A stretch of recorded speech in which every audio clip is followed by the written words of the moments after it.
పరిశుద్ధుడా, మీ ఘనమైన నామమునకు స్తోత్రములు ప్రభు.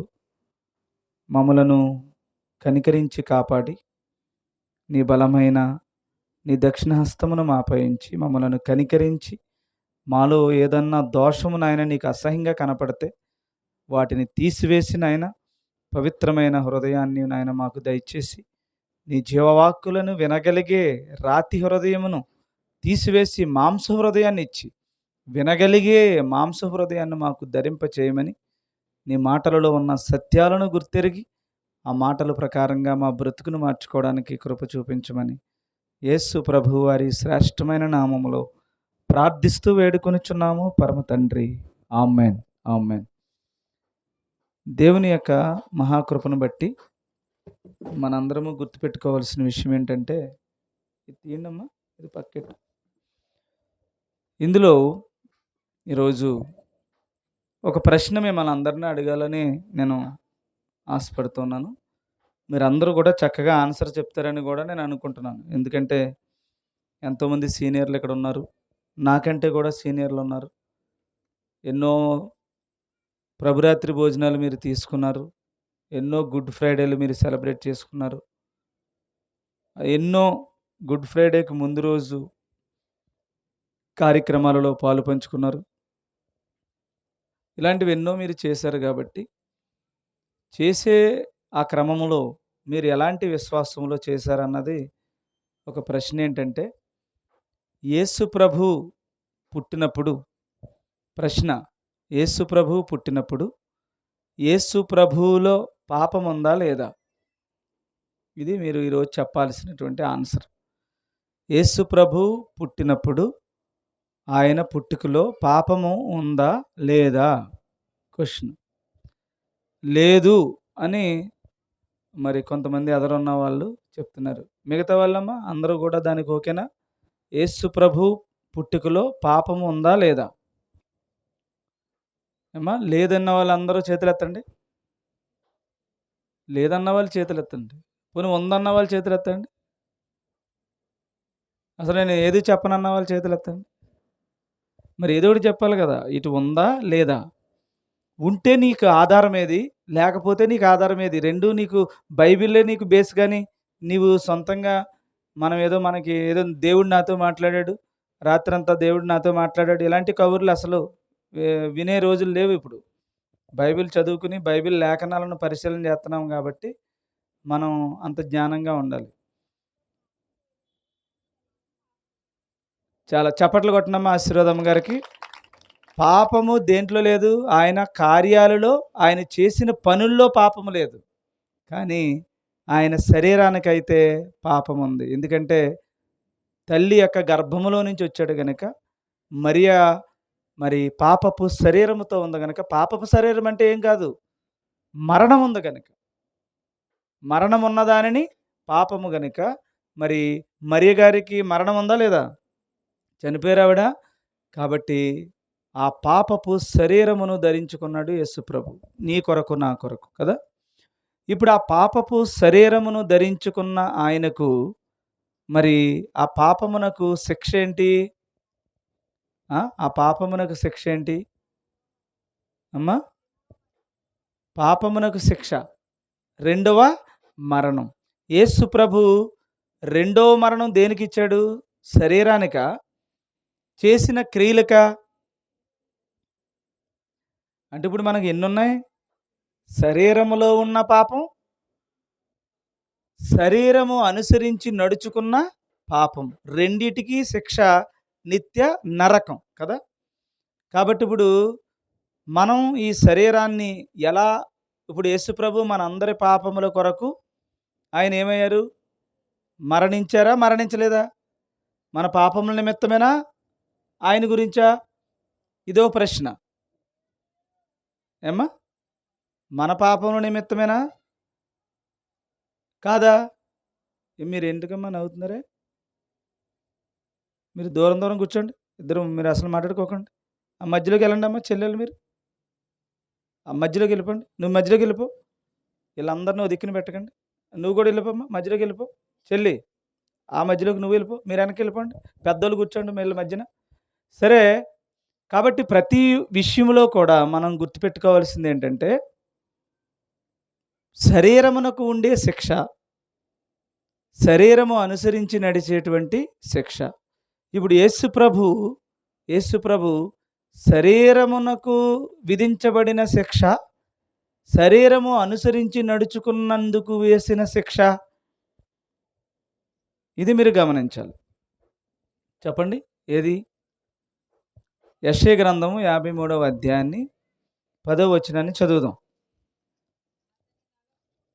అతడు నలగగొట్టబడుటకు యెహోవాకు ఇష్టమైంది అన్నాడు. చాలామంది మరి యెహోవాయే యేసు ప్రభువుగా వచ్చాడు అంటున్నారు కదా. మరి అక్కడ అతనెవరు? యెహోవా ఎవరు? అంటే యెహోవా నలగొట్టుకోవడం యెహోవాకే ఇష్టమేనా అక్కడ? ఏంటమ్మా కళ్ళుండి కూడా అలా చూడలేకపోతున్నారు?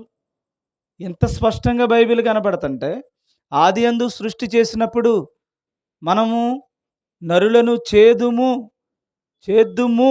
అనే బహువచనములో తండ్రి అయినటువంటి దేవుడు తన కుమారుడైన యేసు ప్రభు సృష్టి చేసినట్లుగా బైబిల్ చెప్తుంటే, ఆయన ఒకటే ఇద్దరుగా ఒకలే వచ్చారు.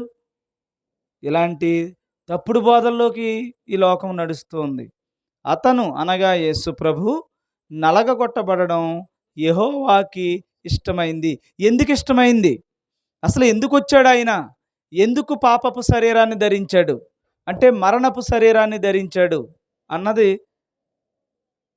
నశించిపోతున్న దానిని వెదకి రక్షించుట కొరకు మనుష్య కుమారుడిగా ఈ లోకానికి వచ్చెను అని ఉంది. వచ్చాడు యేసు ప్రభు. ఇప్పుడు మనం చెప్తున్నటువంటి పాఠం ప్రకారం యేసు ప్రభు శరీరానికి ఏముంది? మరణం ఉంది కదా. యేసు ప్రభు శరీరానికి మరణం ఉంది. మరి మరణం ఉంటే రక్తానికి మరణం ఉంటుంది కదా. రక్తము పాపమే కదా, శరీరానికి పాపమే కదా. పాపపు శరీరం నిన్నెలా రక్షిస్తుంది మరి? అర్థమవుతుందా? ఇప్పుడు ఆయన శరీరములోకి వచ్చిన కన్యక అయినటువంటి మరియ గర్భమును పుట్టిన ఇప్పుడు ఆయన శరీరము ఏ శరీరం అయితే నీకు ఇవ్వాలని, ఏ రక్తం అయితే నీకు ఇవ్వాలని అనుకున్నాడో ఆ ఇచ్చేటువంటి ఆ శరీర రక్తాలలో పాపమే కదా ఉంది. పరిశుద్ధాత్మ వలన పుట్టాడు అనే దానికేంటి? అక్కడ వివాహము జరగకుండా, పురుషుని సహాయము లేకుండా పుట్టాడని అర్థం. అంతే తప్ప తల్లి దగ్గరికి వచ్చి, తల్లి కడుపులోనే కదా తయారయ్యాడు. అందుకని మరి పాపపు శరీరం వచ్చింది, మరణమున్న శరీరం వచ్చింది. తన క్రియల ద్వారా పాపము లేదు కానీ తన పుట్టుకలో దేవాతి దేవుడు, సర్వాధికారి అనే దేవుడే ఈ లోకములో నీ కొరకు నా కొరకు ఆయన ఏం ధరించాడు? పాపపు శరీరాన్ని ధరించాల్సి వచ్చింది కదా. ఇప్పుడు మరి ఆ శరీరములో ఏముంది? ఆ శరీరము పాపంతో ఉంది, ఆ శరీరములో ఉండే రక్తము పాపములో ఉంది. ఈ రెండు నేను ఎలా కాపాడతాయి మరి? రెండిట్లో పాపం ఉన్నప్పుడు. ఇది కీనోట్ అన్నమాట మీకు. ఇప్పుడు ఈ రెండు పనికొచ్చేలా చేయాలంటే ఏం చేయాలి అంటే, ఇప్పుడు మీరు చదవండి. ఇప్పుడు మీకు చదవండి, అన్నింటికి ఆన్సర్స్ వస్తాయి. చదవమ్మా. అతనిని నలగగొట్టుటకు యెహోవాకు ఇష్టమయ్యింది. ఎందుకంట? చదువమ్మా. ఆయనే అతనికి, ఆయనంటే ఎవరు ఇక్కడ? యెహోవా. అతనికి అంటే ఎవరు? యేసు ప్రభువుకి వ్యాధి కలుగజేసెను. యేసు ప్రభు అనే పేరు నరవతారికి పేరా, లేదా ఆయన పేరే యేసు ప్రభువా? వచ్చిన ఈ శరీరమునకు పెట్టబడిన ఈ నరావతారానికి వచ్చినటువంటి పేరు యేసు ప్రభు. పరలోకములో ఆయన పేరు వేరు, మళ్ళీ క్రొత్త పేరు మనం చూడబోతున్నాం యేసు ప్రభువుకి. కాబట్టి ఇప్పుడు ఆ శరీరము ఏదైతే ఉందో దానికి ఒక వ్యాధి, దానికి ఒక నలగగొట్టబడడం అనేది తండ్రి అయిన దేవుడు ఏర్పాటు చేశాడని మనకి తెలుస్తుంది. అతడు తనను తానే అపరాధ పరిహారార్థ బలి చేయక, మళ్ళీ చదవమ్మా మాట. అతడు తన్ను తానే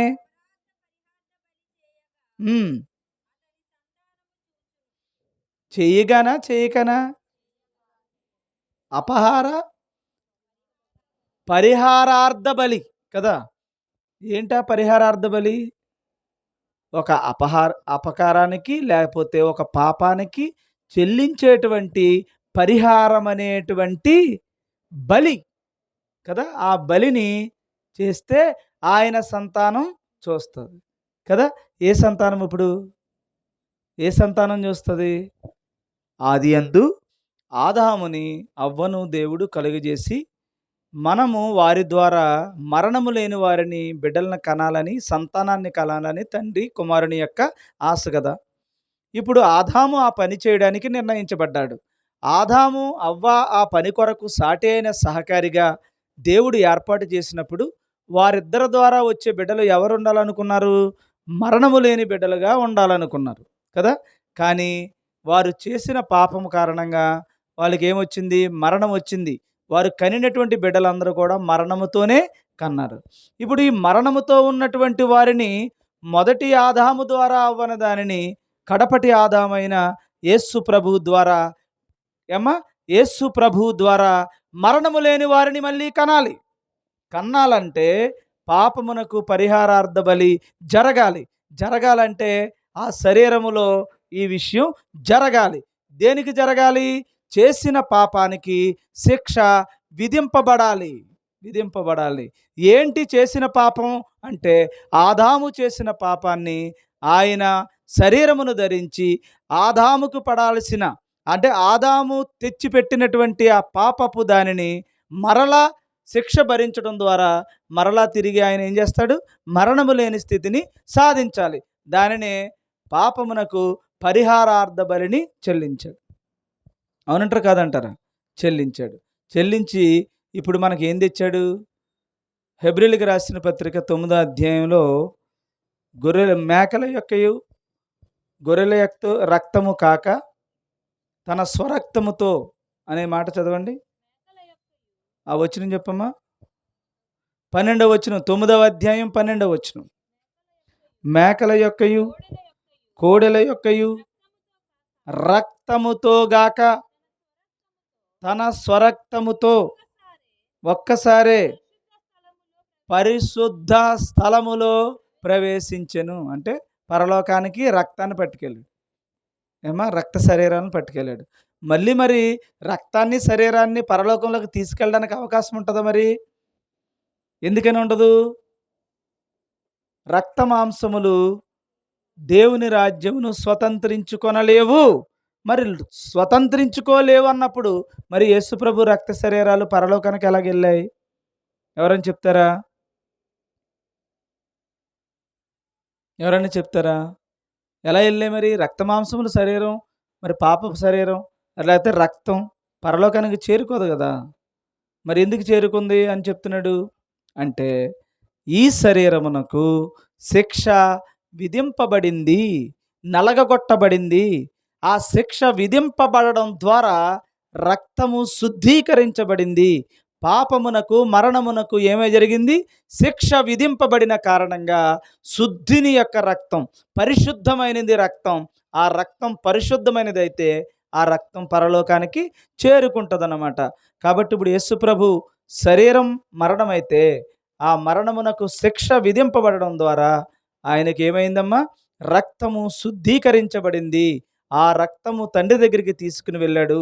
మరలా మనందరము కూడా ఆయన సిలువనెత్తుకుని ఈ పాపపు శరీరాన్ని, ఈ పాపపు మరణమున్నటువంటి శరీరాన్ని మనం కూడా శిక్ష విధించబడినప్పుడు, మనం కూడా పులిపిండి లేని వారిగా నిలబడినప్పుడు, యోగ్యతతో నిలబడినప్పుడు మనకి కూడా ఆ యొక్క గొర్రెపిల్ల వివాహ మహోత్సవములో ఆ విందుని ఆరగించి పరదేశంలో ఉన్న జీవవృక్ష ఫలాన్ని భుజించేటువంటి అవకాశం మనకు దక్కుతుంది. అప్పటికి మనకు మరణము లేని స్థితి, కడపటి ఆదాము సాధించిన ఆ విజయం మనకి, మన కుటుంబాలకి వస్తుంది. కాబట్టి ఇప్పుడు ఈ శరీరానికి ఏం జరగాలి? చాలామంది ఏమనుకుంటున్నారంటే, యేసు ప్రభు మనందరి లోక పాపములను మోసుకుని పోయే దేవుని గొర్రెపిల్ల, అంటే మన పాపాలన్నీ ఆయన మీద వేసుకుని ఆయన బలైపోయాడు కాబట్టి ఇప్పుడు మనం ఏం చేయక్కర్లేదు, హ్యాపీగా మనం పాపాలు చేసేసుకుంటూ పోదాం. ఆ తర్వాత ఆయన భరించుకుంటూ వచ్చేస్తాడు. మనం పరలోకం వెళ్ళిపోదాం. అలాగనుకుంటే దేవుడు అన్యాయస్తుడవుతాడు. చూసుకోండి. అలా చెప్తున్నారేమో బోధలు. యేసుప్రభు భరించాడు, నువ్వేంట్రా భరించాల్సింది, ఇంక నువ్వు జాగ్రత్తగా యేసుప్రభు మందిరానికెళ్ళిరా పాపం కార్యాలు చెయ్యి అంటున్నారేమో. జాగ్రత్త, భయంకరమైనటువంటి పాపం చేసిన వాళ్ళవుతారు. నీ శరీరం ఏది? నీ శరీరం ఏది? మరణం ఉన్నటువంటి శరీరం. ఈ మరణమున్న శరీరానికి ఏముండాలి? శిక్ష ఉండి తీరాలి. శిక్ష ఉండి తీరాలి. అలాగే యేసు ప్రభువే నీ శిక్ష కాదు, దోషములను క్షమించాడు. నీ దోషములు ఆ పైన వచ్చిన 5వ వచనం చదివితే అర్థమవుద్ది మీకు. 53:5. మన అతిక్రమములను బట్టి ఆయన గాయపరచబడ్డాడు. నువ్వు చేసిన అతిక్రమం, నేను ఒక క్రమం చెప్తుంటే ఇంకో క్రమం చెప్తున్నావు నువ్వు. ఈ పని చేయరాని దేవుడు చెప్తుంటే ఇంకో పని చేస్తున్నావు నువ్వు.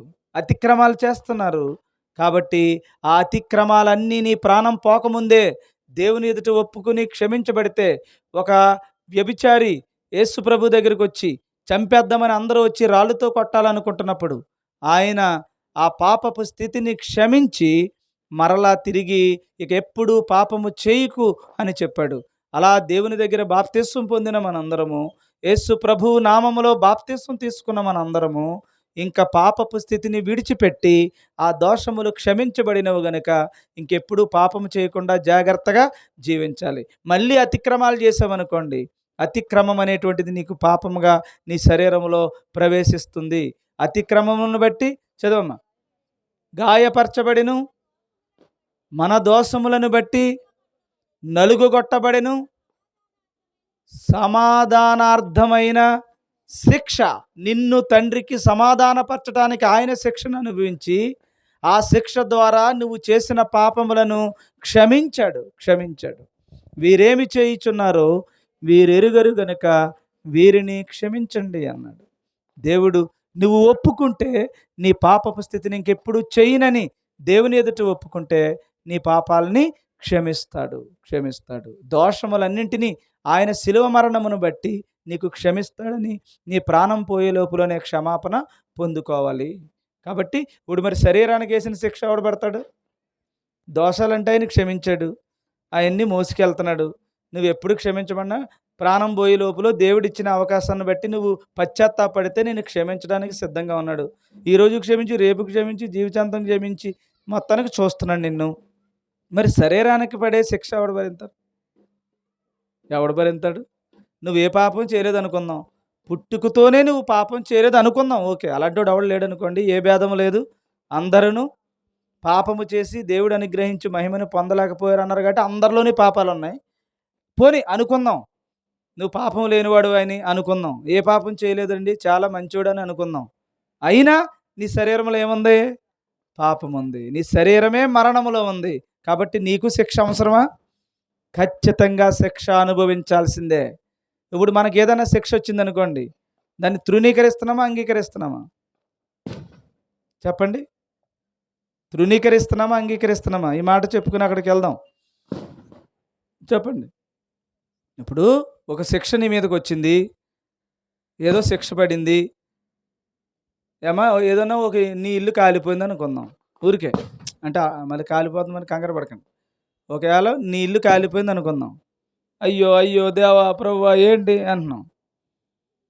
ఆ బాధ, ఆ వేదన నీ గుండెల్లో మంటలాగా ఉంది. అప్పుడు దాన్ని అంగీకరించి ఈ శిక్ష నాకు తగును, ఈ పాపపు శరీరానికి నేను పడుతున్న ఈ బాధ, కిన్నమైన ఈ ముఖము నా హృదయమును ఏం చేస్తుంది? గుణపరుస్తుంది కదా అని ఆ శిక్షను బట్టి నువ్వు బాధపడే రోజు నీకు వస్తే అప్పుడు నువ్వేమైనట్టు? ఈ శరీరానికి శిక్ష వచ్చిందా లేదా? వచ్చింది. 2 కాళ్ళు పోయాయి, లేదా కాలుకి దెబ్బ తగిలింది, లేదా నడుము నొప్పి వస్తుంది, నడుము సరిగా పనిచేయట్లేదు, ఏదో ఒక ఇబ్బంది ఉంది. ఈ భూమి మీద నువ్వు శిక్షను అనుభవిస్తున్నావు. అంగీకరించాలా లేదా? అంగీకరించాలా? అరే నేను చేయలేదు, చేయిందాన్ని నా మీద ఎందుకు చెప్పాడు కదా, నా నిమిత్తం జనులు మిమ్ములను నిందించి హింసించి అబద్ధంగా మీ మీద చెడ్డ మాటలల్లా పలుకున్నప్పుడు నీవు ధన్యులు, ఎందుకంటే నీకు శరీరమునకు శిక్ష విధింపబడుతుంది అని చెప్తున్నాడా? కానీ మనం ఏం చేస్తున్నాం? శిక్ష మన మీదకి వస్తుంటే తృణీకరించి మనం కూడా రివర్స్ అవుతున్నాం. మనం ఏదైనా ఒక శిక్ష మన మీదకి వస్తుంటే అన్యాయంగా నీ మీద శిక్ష వస్తుందని రివర్స్ అవుతున్నాం. కాబట్టి నువ్వు శిక్షను అంగీకరించలేదు. బయట ఉన్నటువంటి లోకములో ఉన్న వాళ్ళు శిక్షను అంగీకరించక వాళ్ళు నరకమునకు వెళ్తున్నారు. నీకే మళ్ళీ జన్మ ఉంది, గుర్తుపెట్టుకో. ఈ లోకములో నువ్వు శిక్షను అనుభవిస్తే ఈ శరీరానికి నీకు జన్మ ఉంది.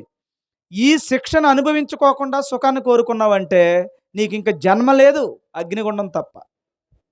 ఇప్పుడు ఎప్పటికీ చావులేని ఆ రెండవ జన్మ కొరకు ఇదే భూమి మీద ఎత్తబడి, ఈ భూమి మీద నుంచి ఎత్తబడి మేఘము చేత కొనుపోబడి మరలా పరలోకము నుండి దిగి వస్తున్న పెండ్లి కుమార్తె వలె వచ్చి యేసు ప్రభు మరలా కిందకు వచ్చి నీతో పాటు సదాకాలము కాపురము చేసే ఒక ఉన్నతమైన స్థితికి మరలా ఇదే భూమి మీద క్రొత్త ఆకాశం క్రొత్త భూమి మీద అడుగుపెట్టే ఆ రోజు మరో జన్మ అంటే ఏంటి అర్థం?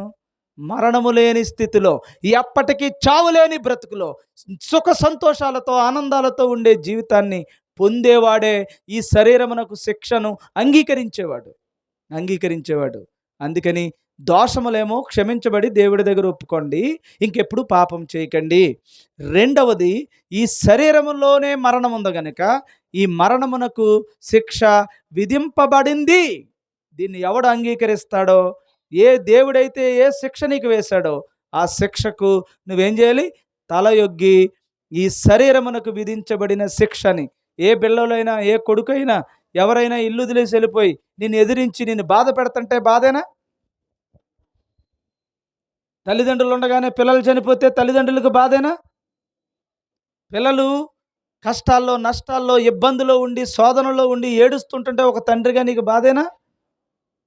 ఇవన్నీ లోకములో జరుగుతున్న శిక్షలు. మనం చెయ్యకపోయినా మన మీద నిందలు వేసి వేధిస్తున్నటువంటి సంఘటనలు, ఇవన్నీ మన శరీరానికి జరుగుతున్న శిక్షలు. అలా నలగగొట్టబడడం దేవునికి ఎలాగుంటుంది? ఇష్టం. ఎందుకంటే క్రైస్తవ్యం అంటే అది.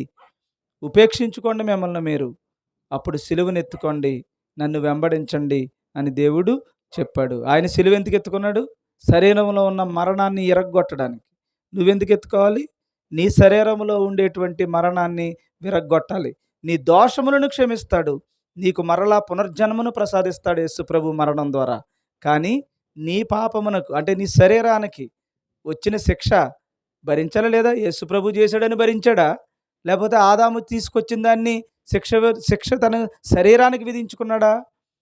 రోమీలకు రాసిన పత్రిక 8వ అధ్యాయం 3వ వచనం. రోమీలకు రాసిన పత్రిక, శరీరమును అనుసరింపక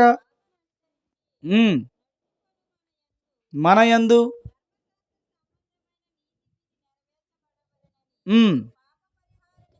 పాప పరిహార నిమిత్తము దేవుడు తన సొంత కుమారుని పాప శరీరాకారముతో పంపాడు. ఇంతకీ పాప శరీరాకారము శరీరానికి ఉందా? యేసు ప్రభుకి ఉందా లేదమ్మా? అక్కడ చదివితే పాపము అనే శరీర ఆకారం శరీరములో ఉంది. పాపం, ఆ పాపమునకే శిక్ష విధింపబడింది, నలగొట్టబడింది. అది తండ్రికి అభిష్టమైంది. అందుకని యేసు ప్రభు ఆ రక్తం శుద్ధీకరించబడింది. ఆ రక్తము నీ మీద పరలోకమునకు తీసుకెళ్ళాడని హెబ్రీయులకు రాసిన పత్రిక మనకు చెప్తుంది. ఆ రక్తము ఎవరైతే ఈ పులిపిండి లేని వారై ఈ ప్రభురాత్రి భోజనాన్ని స్వీకరిస్తారో వారికి ఏమవుతుందమ్మా? వారికి ఏమవుతుంది? యేసు ప్రభు రక్త శరీరాలు భుజించే అర్హత దక్కుతుంది. ఆ అర్హతతో పాటు రేపొద్దుట రెండవ జన్మలో నువ్వు ఉన్నతమైన స్థితిలో ఎప్పటికీ మరణము లేనిగా ఉంటావు. లేకపోతే ఈ జన్మ ఇంతటితో ముగించిపోద్ది, నీవు ఇంకా అగ్నిగుండంలో ఉంటావు. ఎప్పటికీ ఆ బందికానాలలో నుండి, అగ్నిగుండంలో నుండి నువ్వు మళ్ళీ బ్రతికే అవకాశం లేదు. అందుకని ఈ శరీరమునకు వచ్చే శిక్ష, ఈ శరీరమునకు వచ్చేటువంటి బాధలన్నింటినీ కూడా దేవుని ఎదుట అంగీకరించి ఇది నాకు తగునని మనందరము కూడా ప్రార్థనల ద్వారా ఉండాలి తప్ప బయట ప్రపంచం బ్రతుకుతున్నట్టుగా ఈ కాలం మట్టుకే జీవించాలి, తర్వాత నాకు జీవితం ఉన్నా లేకపోయినా పర్లేదు అనుకున్న వాళ్ళతో కలిసిపోయి జీవిస్తే రేపొద్దున్న బ్రతుకులేని వాడిగా అగ్నిగుండం పాలైపోతావు. నువ్వైతే మాత్రం ఈ శరీరమునకు శిక్ష అనుభవించాలి. అందుకని ఎన్నో బాధలు వస్తాయి, మనకి ఎన్నో కన్నీళ్ళు వస్తాయి, ఎన్నో ఇబ్బందులు వస్తాయి. ప్రతి ఇంటిని ఇబ్బంది కన్నీళ్ళు పలకరిస్తాయి. వాటికి మీరు వెంటనే రివర్స్ అయిపోకూడదు. రివర్స్ అయిపోయావంటే పోగొట్టుకుంటావు. కానీ ఇది నువ్వు చేశావా చేయలేదా తర్వాత విషయం. నీ శరీరానికి ఏముంది? ఏముంది? శిక్ష విధింపబడింది. ఈ శిక్ష విధింపబడితేనే చెయ్యని దానిని నువ్వు భరించగలిగినప్పుడు మాత్రమే, చేసిన దాన్నే భరించలేదు ఇంక చెయ్యని దాన్ని అంటే భరింతమా? కాబట్టి చెయ్యని దానిని భరిస్తేనే ఈ శరీరమునకు శిక్ష. చేసిన దానికి భరించావా నువ్వు దోషములలోకి వస్తావు. కాబట్టి దోషము క్షమించబడాలి, శరీరము క్షమించబడాలి. కాబట్టి ఈ రెండు చేసినటువంటి వాడే పరలోకానికి చేరుకుంటాడు. మరొక జన్మలో మరణము లేని స్థితిలో దేవుని పోలికలో దేవుని స్వరూపంలో జీవిస్తాడు. ఆ జీవితం కోసమే సిలువను ఎత్తుకున్నాం. అందుకని మనకి అనేవాళ్ళు ఎక్కువ ఉంటారు, తిట్టేవాళ్ళు ఎక్కువ ఉంటారు, ప్రతిదానికి ఆటంకపరిచే వాళ్ళు ఎక్కువ ఉంటారు, బాధ పెట్టేవాళ్ళు ఎక్కువ ఉంటారు, దేవుని క్రమాన్ని పాడు చేసే వాళ్ళు ఎక్కువ ఉంటారు. ప్రతి క్షణం దేవునికి విరుద్ధంగా ప్రవర్తించే వాళ్ళు ఎక్కువ ఉంటారు. ప్రతి పనిలోని బాధే కలిగిస్తారు తప్ప ప్రతి పనిలోని సంతోషాన్ని కలిగించేది తక్కువగా ఉంటుందన్నమాట. అందుకని ఈ జీవితానికి ఇది జరుగుతుందని తెలిసా తెలియదా? తెలిసా తెలియదా? నీకు బాధ కలుగుతుందంటే నువ్వు కరెక్ట్గా ఉన్నట్టే. ఎందుకు బాధగా ఉంటే కరెక్ట్గా ఉన్నట్టంటే ఈ మరణం అనేటువంటి ఈ మరణపు ముళ్ళుని ఆ శిక్షను విధించబడుతుందన్నమాట. అలాగే శరీరము శుద్ధి చేయబడింది యేసు ప్రభువుకి. అలాగే నీ శరీరం కూడా శుద్ధి చేయబడి యోగ్యతతో ప్రభురాత్రి భోజనంలో పాలు పంచుకుంటావు. ఇది ఇంకా అలంకారమే, ఛాయే. యథార్థత గొర్రెపిల్ల వివాహ మహోత్సవంలో యేసు ప్రభు రక్తాన్ని శరీరాన్ని అక్కడ పెట్టాడు. ఈ రోజున మనం అందరం కూడా అక్కడికి వెళ్ళినప్పుడు అది మనం మరలా భుజించినప్పుడు ఇంకెప్పటికీ తిరిగిలేని, ఎప్పటికీ చావులేని క్రీస్తు పోలిక మన అందరికీ వస్తుందన్నమాట. అందుకని ఎవరు శిక్ష వచ్చినా, ఎవరు నిందలు వచ్చినా, ఎవరు అవమానాలు వచ్చినా మీరేం చేయాలమ్మా? ఓపికతో భరించాలి, భరించాలి, కష్టపడి. అందుకనే ప్రియాంక ఎంత ధన్యురాలు అనిపిస్తూ ఉంటుంది. దెబ్బ మీద దెబ్బ, దెబ్బ మీద దెబ్బ.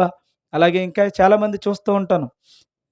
పొద్దున్నే బాగుందిరా అనేసరికి రాత్రికి మళ్ళీ ఇంకొక దెబ్బ. అరే బాగానే కోలుకుంటున్నామురా అనేసరికి ఇంకొక దెబ్బ. ఇవన్నీ ఎందుకు వస్తున్నాయి అనుకుంటున్నారు? నీకు పరలోకం ఇవ్వడానికి దేవుడు నీ శరీరానికి వేస్తున్న శిక్షలు. సుఖంగా పోతుందండి జీవితం, ఏమీ ఇబ్బంది లేదండి, చాలా బాగుంది నా లైఫ్ అనుకుంటున్నారా? అంటే నీ శరీరానికి శిక్ష వేసుకోవట్లేదు. అంటే దేవుడు నిన్ను అంగీకరించట్లేదు. కయ్యన్ని విడిచిపెట్టేసినట్టుగా నిన్ను విడిచిపెట్టేశాడేమో. ఒకసారి చెక్ చేసుకోండి. ప్రభువా, ఈ శరీరమునకు శిక్షను భరించే ఓపిక. అందుకని దేవుడు ఎవరికి ఎంత ఏ శిక్ష దేవుడు పెట్టాలో ఈ శరీరములో ఉండే మరణాన్ని తీసివేసుకోండి. అంతే తప్ప శరీరమునకు శిక్ష అనుభవించకుండా సుఖభోగాల వైపు, ఆనందాల వైపు, సంతోషాల వరకు పరుగులెడితే అంతే, నీ జీవితం మళ్ళీ ఇంక జన్మ ఉండదు నీకు. మళ్ళీ నీ జీవితం ఇంతటితో ముగిసిపోయింది. గుర్తుపెట్టుకో. 70 సంవత్సరాలు బతుకుతావు, 50 సంవత్సరాలు బతుకుతావు, బతికే చచ్చిపోతావు. ఇంక నువ్వు ఎప్పటికీ రావు. ఇంకా అది రెండవ మరణం. నువ్వు మళ్ళీ రావాలి. నా బిడ్డలతో పాటు సంతోషంగా మరణము లేని జీవితాన్ని యేసు ప్రభువు లాంటి పోలికలో నేను మళ్ళీ బతకాలనుకుంటే గనక ఈ శరీరానికి వచ్చిన శిక్ష అంగీకరించండి. ఎవరు తిడతారా తిట్టనివ్వండి, ఎవరు కొడతారా కొట్టనివ్వండి, ఎవరు చంపుతారో చంపనివ్వండి, ఎవరు ఇబ్బంది పెడతారో పెట్టనివ్వండి. మీరు మాత్రం రాత్రి పాట పాడని చూసారా? పాలుగారు దేహం పైన, అదేనా, పాపాత్ముల కొరడా దెబ్బలు. అంతేకాదు నాట్యమాడేయట కొరడాలు. వీధుల్లో సిగ్గుపడిపించారట. అయినను ఆయన నోరు తెరువలేదా ఏ ప్రేమ బదులు పలక. ఎందుకు బదులు పలకలేదు? ఎందుకు నోరు తెరవలేదు? ఎందుకు తెరవలేదు? శిక్ష మళ్ళీ ఈ శరీరమునకు పడిన శిక్ష వద్దనుకుంటే మళ్ళీ శరీరంలో ఉండే పాపం, ఆయన రక్తం, శరీరం పనిచేయవు మనకి. అలాగే నువ్వు ఎదురు తిరిగితే నీకు పనిచేయదు. నువ్వు దేవుని దగ్గరికి వెళ్ళడానికి నువ్వు దేవుడు పెట్టిన శిక్షకు విధేయుడివైతేనే నీవు వెళ్తావు. ఫరో కాదు, పిలాతు అంటున్నాడు, ఒరేయ్ నిన్ను రక్షించటానికి నాకు అధికారం ఉందరా, నిన్ను రక్షించడానికి నేను యోగ్యుణ్ణి, నిన్ను రక్షించేస్తాను, ఒక్క మాట మాట్లాడు అని అడిగాడు. ఆఫ్టర్ ఆల్ నువ్వెవడో రక్షించటానికి? పరలోకము నాకు అనుమతిస్తే తప్ప నువ్వు నన్ను శిక్షించలేవు అన్నాడా? పిలాతు ఏదో ఒక రకంగా తప్పించాలని చూస్తున్నాడు. కానీ దేవుడు మాత్రం ఏం చేశాడమ్మా? యేసు ప్రభు మాత్రం ఏం చేశాడు? నోరు తెరవలేదు. ఆ శిక్షను కొట్టివేసుకోవాలనుకోలేదు. తప్పించుకోవాలనుకోలేదు. ఆ శరీరమునకు ఆ శిక్ష అవసరం అనుకున్నాడు. కాబట్టి రేపటి దినాన్న ఇంకా ఎలాంటి శిక్షని ఆయన అనుభవించాడో, ఈ శరీరానికి ఎలాంటి బాధ అనుభవించాడో, ఈ రోజున యేసు వైపు చూచుచు మనం కూడా అలాగే ఈ పందెంలో పరిగెట్టాలని దేవుని వాక్యం చెప్తుంది. రేపు యేసు వైపు ఎలా చూడాలో రేపన్నీ కూడా మీకు నేను తెలియజేస్తాను. కాబట్టి ఈ ప్రభురాత్రి భోజనంలో పాలు పంచుకుంటున్న నీవు నీ శరీరంలో ఉండేటువంటి ఈ మరణానికి నువ్వు ఏ శిక్షను అనుభవిస్తున్నావు, నీ దోషములు అతిక్రమములు ఏవైతే ఉన్నాయో వాటిని దేవుడు క్షమించాలంటే ఎన్నిసార్లు క్షమింతాడు? ఈరోజు ఒప్పుకుంటున్నావు, మళ్ళీ రేపు చేస్తున్నావు. ఈరోజు ఒప్పుకుంటున్నావు, మళ్ళీ చేస్తున్నావు. అసలు నువ్వు ఏది ఒప్పుకుంటున్నావు దేవుని దగ్గర ఆలోచన చేసుకో. దోషములు, శరీరంలో ఉన్న శిక్ష, ఈ రెండూ దేవుని దగ్గర ఈ భూమి మీద ఉండగానే తొలగాలి. పరలోక రాజ్యానికి మీరందరూ వెళ్ళాలి. ప్రార్థన చేసుకుందాం. ప్రేమ కలిగిన తండ్రి పరిశుద్ధుడా, నీ ఘనమైన నామమునకు స్తోత్రాలయ్యా. నీ బలమైన నీ దక్షిణ హస్తమును ప్రభు మా అందరిపై ఉంచండి నాయన. ఈ శరీరపు తండ్రి, ఈ భోగాల వైపునైనా మనుషులు ప్రయాణం చేస్తున్నారు. కోటి విద్యలు కూటి కోసమే అనుకుంటున్నారు. నా ప్రాణమా తిను తాగు సుఖించు అనుకుంటున్నారు. కానీ శరీరమునకు శిక్ష విధించబడకపోతే, ఏ శిక్ష ఈ శరీరమునకు రాకపోతే, ప్రభువా మనిషి అనుభవించకపోతే, బాధపడకపోతే, కన్నీళ్లు లేకపోతే, వేదనలు లేకపోతే, వాటిని నాయనా అతిక్రమించకుండా ప్రభువా వాటికి విధేయుడు అవ్వకపోతే ఏ వ్యక్తి నాయనా ఈ ప్రభురాత్రి భోజనమునకు అర్హుడు కాడు తండ్రి. ప్రభువా అలా నాయన ఈ సంఘ విశ్వాసులు ఎవ్వరూ అలా ఉండకుండా అందరూ విధేయులై పరిశుద్ధులై ఈ శరీరములో ఉన్న ఈ మరణపు ముళ్ళును విరిచి మరో జన్మలో ప్రభువా మరణము లేని నీ పోలికలో జీవించటానికి కృప చూపించండి.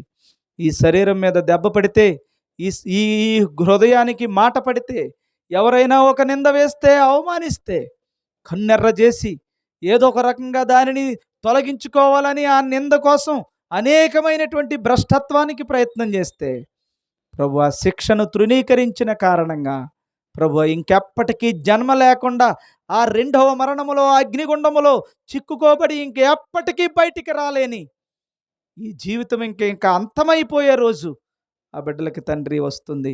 అలా ఎవ్వరూ తండ్రి శిక్షను తృణీకరించక విధేయులై ప్రభువా మరలా రెండవ జన్మలో ఈ 70 సంవత్సరాల జీవితం తర్వాత మరలా నీ పోలికలో ఈ క్రొత్త భూమి క్రొత్త ఆకాశములో ఎప్పటికీ మరణము లేని స్థితిని, ఆ జీవితాన్ని ఈ కుటుంబాలతో ప్రభువా జీవించటానికి మా అందరికీ కృప చూపించమని, ఇదిగో ప్రభువా ఇట్టి ప్రభురాత్రి భోజనాన్ని భుజించటానికి నీ సన్నిధికి వెళుతూ ఉండగా అంగీకరించి కాపాడమని, ఈ కూడికను ఏర్పాటు చేసుకున్న బిడ్డలు ఎంత ధన్యులో ప్రభువా.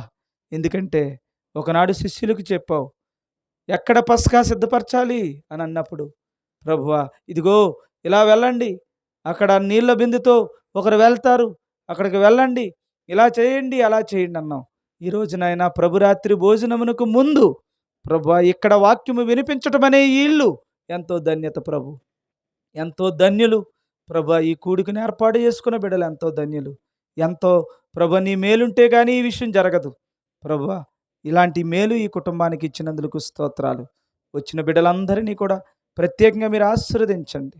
నీ కృప, నీ కాపుదల ఏదో ఒక తంతు నడిపించుకోవాలని కాదు, కానీ భక్తితో నీవు చెప్పిన వాక్యమునకు కట్టుబడి జీవించే మనస్తత్వాలను అందరికీ ప్రసాదించి నీ పరలోకపు రాజ్యపు వెలుగును అందరూ పొందుకోవడానికి కృప చూపించమని యేసు ప్రభు వారి శ్రేష్టమైన పరిశుద్ధమైన నామములో ప్రార్థిస్తూ వేడుకొనుచున్నాము పరమ తండ్రి. Amen, amen.